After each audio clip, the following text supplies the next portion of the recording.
Kenapa petani terjebak pupuk kimia? Kesuburan tanah diam-diam sekarat. Assalamualaikum warahmatullahi wabarakatuh. Salam sehat dan salam tani untuk kita semua. Bapak-bapak, ibu-ibu, sahabat tani di seluruh Indonesia. Pernahkah kita bertanya dalam hati, kenapa setiap musim tanam yang kita pikirkan pertama kali adalah pupuk kimia? Kenapa begitu tanah mulai kurang subur, daun menguning, pertumbuhan lambat? Yang langsung terlintas adalah tambah urea lagi, tambah NPK lagi. Padahal hasil panen makin lama terasa tidak seperti dulu. Tanah makin keras, air cepat menggenang, cacing tanah hampir tidak ada, biaya pupuk makin mahal, tapi kesuburan justru seperti makin menjauh. Hari ini kita akan membahas satu hal penting. Kenapa pertanian kita terlalu fokus pada pupuk kimia, sementara kesuburan tanah yang sesungguhnya justru terabaikan? Mari kita bahas perlahan, mendalam,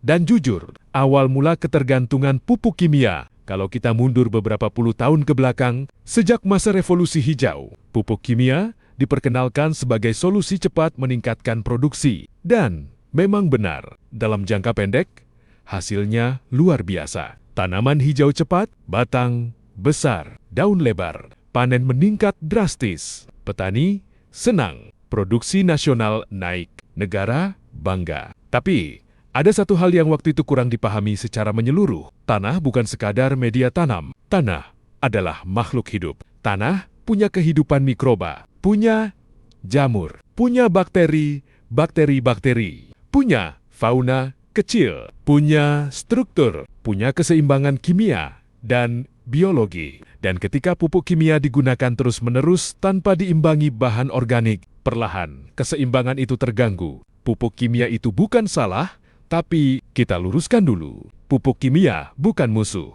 Pupuk kimia adalah nutrisi cepat. Masalahnya bukan pada pupuknya. Masalahnya ada pada cara dan ketergantungan. Kalau setiap musim urea tinggi, NPK tinggi, SP36 tinggi, KKL tinggi, tapi tidak pernah tambah kompos, tidak pernah tambah pupuk kandang, tidak pernah kembalikan jerami, tidak pernah beri mikroba. Maka yang terjadi adalah tanah diberi makan instan, tapi tidak pernah dipulihkan. Apa yang terjadi pada tanah?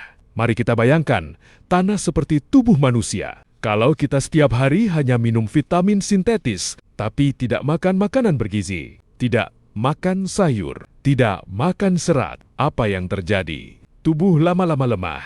Begitu juga tanah. Dampak jangka panjang, fokus pupuk kimia. Struktur tanah rusak, tanah menjadi keras, padat, sulit ditembus akar. Bahan organik menurun, tanah kehilangan lem alami yang membuatnya gembur. Mikroorganisme mati. Padahal mikroba inilah yang membantu menyediakan unsur hara. pH tanah berubah, banyak lahan menjadi semakin asam. Efisiensi pupuk turun dosis, ditambah tapi hasil tidak naik signifikan. Inilah yang sering Bapak alami di lapangan.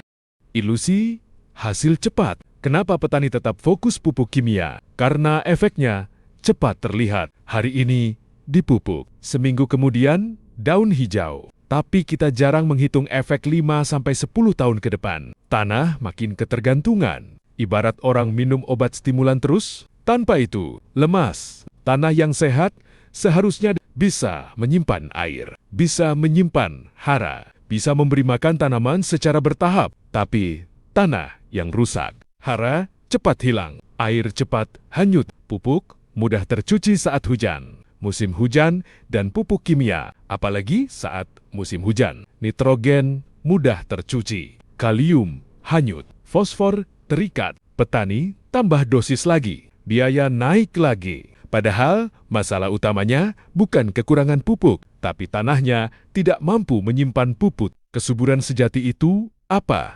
Kesuburan tanah bukan cuma N panjang K. Kesuburan tanah adalah struktur baik, bahan organik cukup, mikroba aktif, pH seimbang, drainase bagus, akar berkembang sehat. Kalau semua itu ada, pupuk sedikit pun sudah cukup. Kenapa petani jarang fokus ke organik? Beberapa alasan. Hasil organik tidak instan, butuh tenaga tambahan, perlu pemahaman, tidak diajarkan secara masif. Pasar pupuk kimia lebih dominan. Padahal, secara jangka panjang, biaya bisa lebih hemat. Solusi kembali ke keseimbangan. Bukan berarti stop pupuk kimia total, tapi lakukan keseimbangan.